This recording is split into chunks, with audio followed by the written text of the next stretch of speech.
you know what? Why the hell not? It's not like anything else is really going on. DC FanDome was this past weekend, and while it was rather light on actual comic book news, I wonder why, we did get a lot of information on the movies and video games that Warner Media plans to release in the near future based on characters found in DC Comics. And for the most part, everything they showed looked really good. Wonder Woman 1984 looks better than ever. I am so excited for this freaking movie, and I'm excited that we finally got to see what Kristen Wiig is gonna look like as Cheetah. She doesn't look like some weird cats monster. She actually looks like Cheetah. Also, did you notice that the trailer opened with Wonder Woman riding the lightning this time? I see you, DC. Suicide Squad also had a big presence at the event. We finally got to see some footage and information on the Suicide Squad, which is looking to be the movie the first movie really should have been. Also, we got to see Rocksteady Studios' new Suicide Squad game, Suicide Squad Kill the Justice League. It was just a cinematic trailer, no real gameplay footage, but it looked like it was going to be a fun romp. Very Sunset Overdrive feeling. There was new information on the Flashpoint movie, which I am shocked is actually going to happen. We got to learn the title of the next Shazam film, and The Rock continued to show that he doesn't know that Black Adam is a Shazam villain with the Black Adam teaser. And of course, there was the trailer for Zack Snyder's Justice League, and it looked like a Justice League movie directed by Zack Snyder. You can't be mad at me for saying that. That's not an opinion. That is a fact. It looks like Zack Snyder directed a Justice League movie. Because he did this time, for realsies. But despite this being a DC event, really the star of the show was Batman. And to be honest, that's not really a problem for me. I mean, I love Batman. But this time around, it seems like DC and Warner Brothers finally figured out a way to provide a Batman experience for just about everybody. Let's dive into that.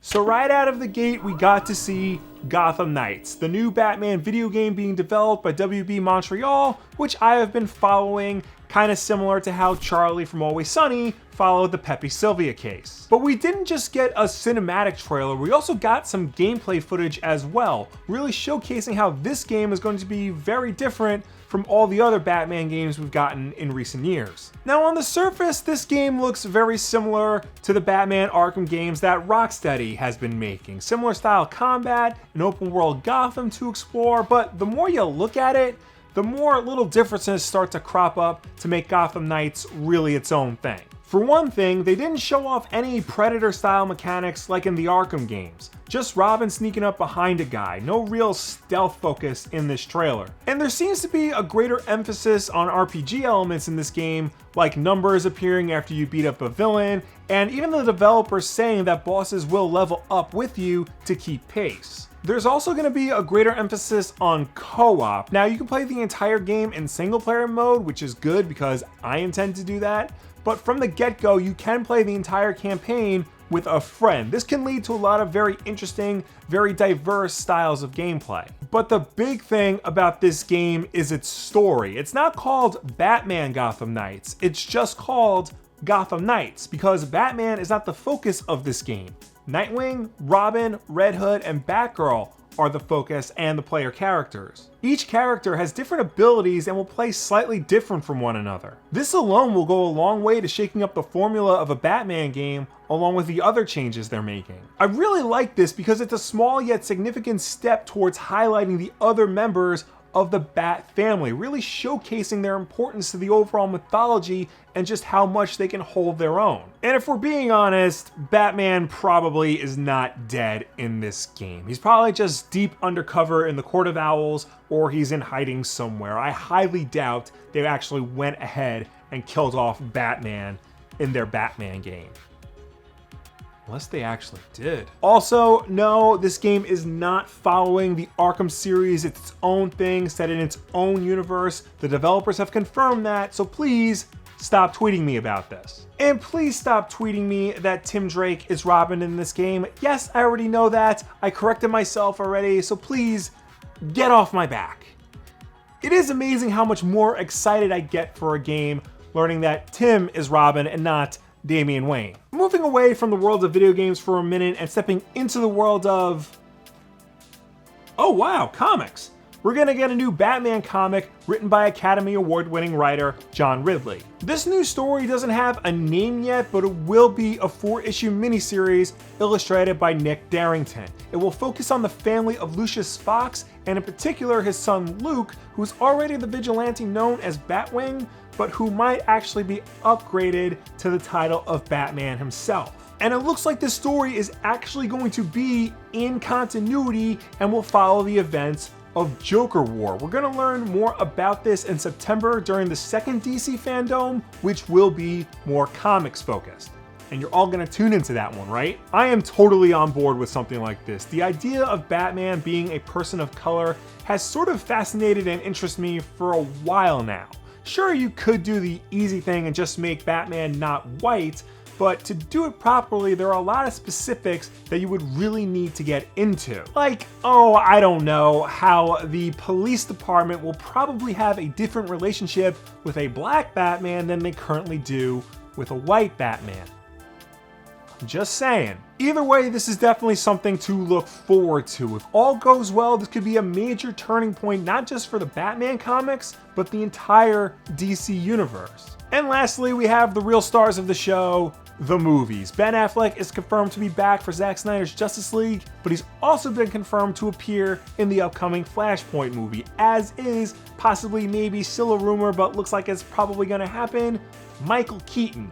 And not only that, we finally got to see a trailer for Matt Reeves' upcoming Batman movie starring Robert Pattinson as the Batman. First, let's talk about our Bat. So this trailer looks great. It feels much smaller and more intimate than your typical Batman or superhero film. Usually it's much more big, bombastic, and epic, but this one seems to be going in a different direction. That's not to say there is no action at all. Things seem to explode very well in the trailer. Batman beats the shit out of some poor guy, but the focus is clearly not on anything apocalyptic in nature. Just Batman trying to figure out what the Riddler is up to. Also, Catwoman and the Penguin are there.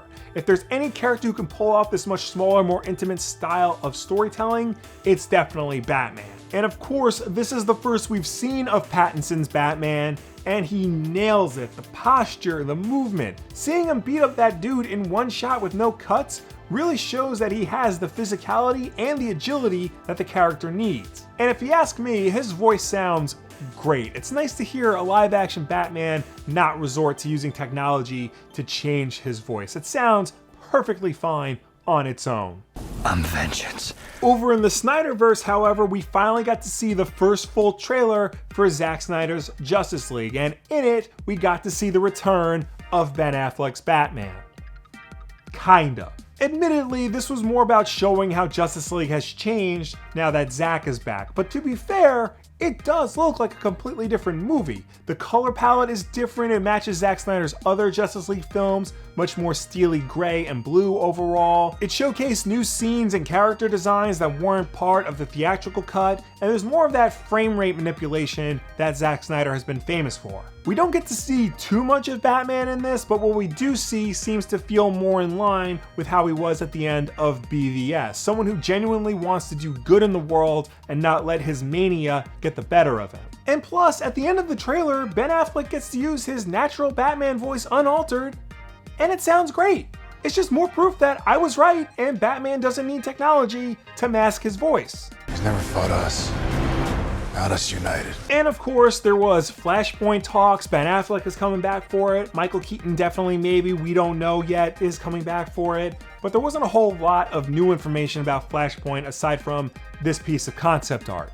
But what they did talk about really did add to the overall theme of DC FanDome, or at least the theme that I took away from it. That being, no matter what your taste, there is a Batman for you somewhere. I've been seeing a lot of talk online, especially in the wake of FanDome, about how this Batman sucks and this Batman's the best, this one isn't real or authentic, and this one is closer to the comics, or maybe this one is better because he's not as close to the comics, which is just stupid. Batman is a character with a variety of stories that appeal to pretty much everyone, and finally, DC and Warner Brothers are realizing that. Maybe you're more into mysteries and detective stories and you want your Batman to reflect that. And you also want him to wear eye makeup for some reason. Well, Robert Pattinson's Batman is that guy. Do you want a Batman that leads more towards being an all-out superhero? Then Ben Affleck is your guy. Do you want a Batman who's training the next generation of heroes? Then that's the Batman of Gotham Knights. Maybe you want a Batman who isn't even Bruce Wayne. Hang tight, because John Ridley's got a story for you.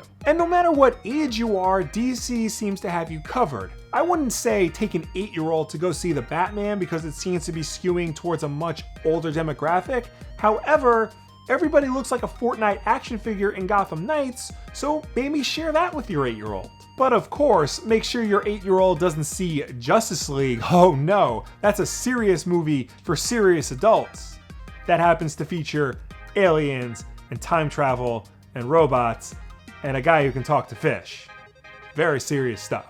And this whole notion of Batman being for everyone is even spilling into the Flash's movie, for God's sake. With Ben Affleck and possibly maybe definitely Michael Keaton returning, the idea of seeing the Batman that you grow up with go for one more round is really interesting and exciting. Maybe we'll see other Batmans return to this movie as well. There's been something similar happening to Spider-Man in the last few years as well, especially in the wake of Into the Spider-Verse. Sure, you have Peter Parker, the classic default Spider-Man, but alternate versions of the character like Miles Morales and Spider-Gwen are getting more and more mainstream attention, leading more fans into this world. Hell, people know who Spider-Ham is in 2020, and that's a good thing. And Batman is a character that's just as malleable, if not more so, than Spider-Man. More so than most other superheroes, really. It's exciting to see Warner Brothers and DC actually realize this and take advantage of it. Now, me personally, I tend to lean more towards the more serious takes on the character, so I'm really excited to see